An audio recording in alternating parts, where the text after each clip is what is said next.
Mimi bana brother Master T ndo mara ya kwanza kabisa kuanza kufahamiana naye ama kuanza kumjua.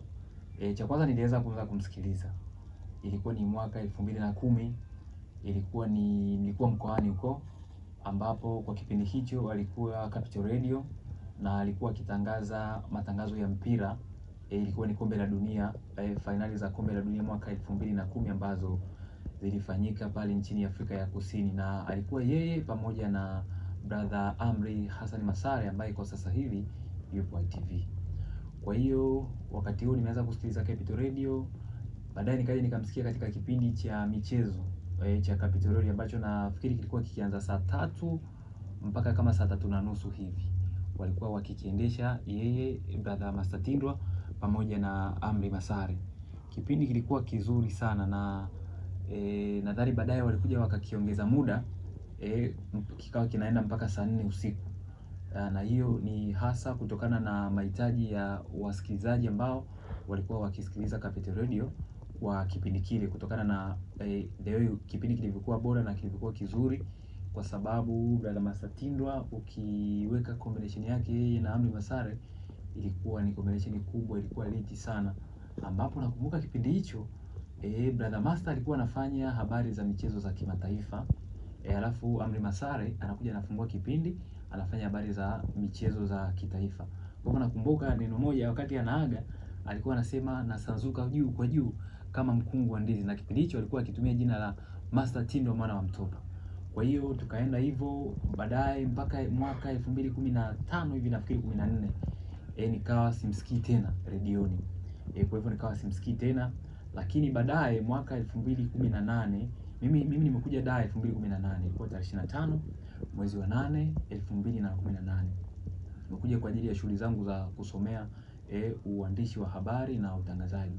Kwa hivyo nikawa nimeendaenda, siku moja nikawa namfuatilia bro, nitampata wapi? Unajua kipindi hicho pia hata social media haikuwa kiiva, mimi mwenyewe sikuwa engage kiiva kwenye social media.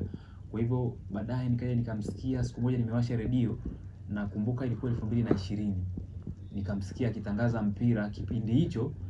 TBC walikuwa hawajachukua haki ya matangazo ya mpira, kwa hivyo kila redio tu zilikuwa zikitangaza matangazo ya mpira. Kwa hivyo nikamsikia Choice FM, nafikiri alikuwa anachambua brother Wilson Huruma, alikuwa mchambuzi wake. Kwa hivyo 2021 nikaja nikamtafuta ilikuwa ni kwenye Instagram, kwa sababu sikuwa na namba yake ya simu. Nikamdm pale, baada ya siku kadhaa akajibu, nikamwambia brother, mimi ni mshabiki wako na kufuatilia sana since 2010 wakati unatangaza World Cup, lakini pia miaka mingine iliyofuata hapo wakati ukiwa Capital Radio ukiwa na Amri Hassan Masare, nilikuwa nikikufuatilia sana, kwa sababu brother Master bana alikuwa ni mtu ambaye ni mzuri, alikuwa kwenye kuchambua, lakini pia alikuwa ni mzuri kwenye kuweza kuliaddress jambo. Yaani kwambia jambo, anakusimulia jambo kweli kweli unalielewa, hata kama ulikuwa ulielewi, in case hata kama umekuta labda kipindi katikati. Kwa hivyo ulikuwa anaelezea jambo vizuri, anadadavua jambo vizuri na unaelewa. Lakini pia brother Master alikuwa mzuri kwenye michezo yote, kwenye basketball, kwenye masuala tennis, alikuwa mzuri sana kwenye kuchambua na kwenye kuelezea. Kwa hivyo baada ya kumcheki pale tulikuwa tukiwasiliana, baadaye akaja akanipa namba ya simu, hivyo ndio tulikuwa tukiwasiliana. Lakini ile kuja kuonana naye kabisa ilikuwa ni mwaka 2022, ndio alinialika kule Clouds FM. Wakati huo bado akiwa Choice, alikuwa hajaingia Clouds moja kwa moja. Akanikaribisha Clouds pale, akanielezea baadhi ya vitu, akanionyesha vitengo na nini bana, hapa ndo Clouds hapa. Akanionyesha mpaka pale kuna pale gorofani pale kuna kasehemu fulani ambacho huwa wanakuwa wakipigia picha presenters na wafanyakazi wengine wa Clouds. Hapo ndo wanakuwa wanapiga picha. Kwa hivyo kama vipi na wewe mdogo wangu unaweza ukapiga picha hapo, alafu maisha mengine yakaendelea. Basi ndio ilikuwa katika interview hiyo. Sasa nakumbuka siku moja wakati nawasiliana naye sasa for the first time ili niweze kufika Clouds, nilikuwa tukiwasiliana kwenye Instagram tu. Kipindi hicho aliniambia simu yake imeharibika, kwa hivyo tulikuwa tukiwasiliana through Instagram messages zile DM bana, unaishi wapi, njoo saa fulani. Nakumbuka ilikuwa saa 4, ananiambia ikifika saa 4 kamili njoo. Na mimi saa 4 kweli ikifika nitumie message. Just imagine mtu hana simu, ni 2022 hiyo. Simu yake ilikuwa ina shida, lakini tulikuwa tunawasiliana through social tu. Unajua namna ambavyo ilivyo sometimes barrier network na nini. unamreach mtu kwenye Instagram mpaka unampata, akanikaribisha fresh na nini. Ananiambia saa 4 ikifika tu njoo hapa ofisini, ulizia sema kwamba mimi ni mgeni wa master. Basi ikafika hivyo. Nikafika pale akanipokea vizuri, tulikuwa tunapiga story, tuliongea mambo mengi sana, nikamwelezea leo nilipokuwa namkubali tokea nipo mkoani kwa Kilimanjaro, safari yangu mimi ya journalism, na vitu kama hivyo. Na mlivyokutana ilikuwaje? Baada ya kukutana akawa amenionyesha baadhi ya sehemu, vitengo pale Clouds na nini. Sasa na mimi nikamuona, unajua kipindi hicho master alikuwa sio mtu sana wa kuposti. Alikuwa ni mtu sana wa vitendo na kazi. Kwa hivyo unajua tena brother tena kidogo kaenda njia. Akawa anaona kwamba hizi mbanga za kuposti ni mbanga za vijana hizi. Nikamwambia brother, usifanye hivyo. Kipindi hicho alikuwa na followers 2000 kwenye ukurasa wake wa Instagram. Nikamwambia brother, kwa sababu sasa hizi dunia ni inaelekea kwenye social, na pengine unaweza kawa upo vizuri, unafanya vizuri, lakini sio lazima ucontrol wewe. Unaweza kupatikana vijana ama mtu ambaye ana uwezo wa kucontrol hizo social media zako na ukaenda tu vizuri, ukabaki tu pale kama mtendaji, alafu videos zako, photos and stuff like that na post zako zote mtu akawa na operate.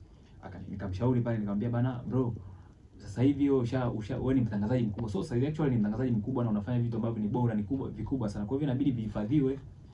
Kwa hiyo nikawa namshauri kwenye social media zake pale, nikamtengenezea ka template fulani hivi, namna ambavyo muonekano wa Instagram yake na social media zake zote, mfano Facebook na X, namna ambavyo unatakiwa uwe wa mfanano mmoja. Yaani ukiposti kitu kwenye X na kwenye Facebook na kwenye Instagram vifanane, lakini pia ile profile ya kwenye hizi platform zako zote za social zifanane. Nikamwambia andika pale journalist, alafu presenter/pundit Clouds TV, na kipindi hicho alikuwa Choice of course. Nikamwambia Choice FM alafu /Clouds, kwa sababu kipindi hicho alikuwa hajaingia Clouds, lakini unajua kwa kipindi hicho Choice na Clouds zilikuwa zinaingiliana. Kwa hivyo basi akawa amefanya pale, na brother Master bana alikuwa anapenda sana yaani anaposti tu picha anaachia wani.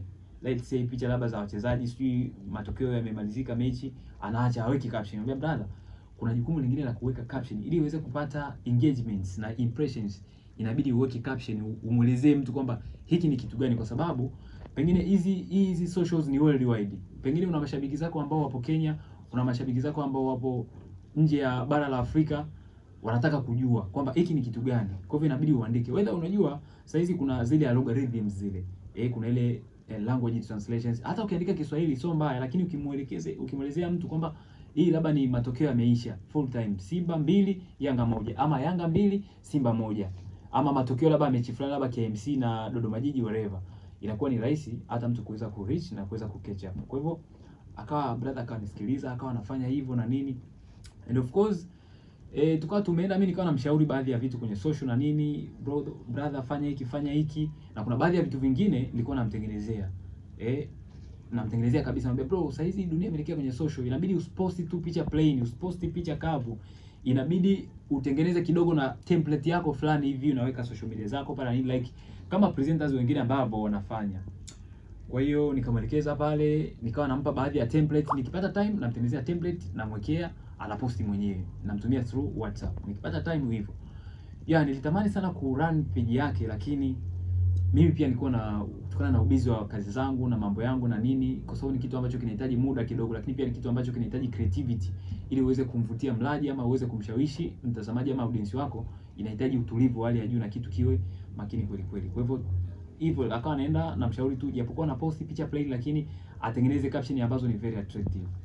Basi tukawa tunaenda hivyo, na nakumbuka mara nilikuwa nikimtumia baadhi ya hizo post na nini napeleka, lakini pia nilishamtengenezea paka mwaka jana ile mwezi Novemba, kuna kipindi alikuwa amefikisha followers kama 30,000 hivi. Mimi nikawa nimeona vibaya, nikamwambia bro, nimekutengenezea template ya Instagram ambayo inasema kwamba umefikisha followers 40,000 na unawashukuru. Unajua una zile posta za thank you for turning 40k 1 million followers, hivyo na vitu kama hivyo. Akanambia shukuru kwa kunitakia heri katika kupata hao followers wengi, lakini point of correction ni kwamba followers wangu ni 30,000 wamefika, so 40,000. Kwa hivyo subiri tukifika 40,000 tuze hiyo post, alafu utanitumia, nitawashukuru audience wangu. Basi bana, tokea mwaka jana mwezi Novemba 2024 hiyo nikawa nimehifadhi hiyo posti.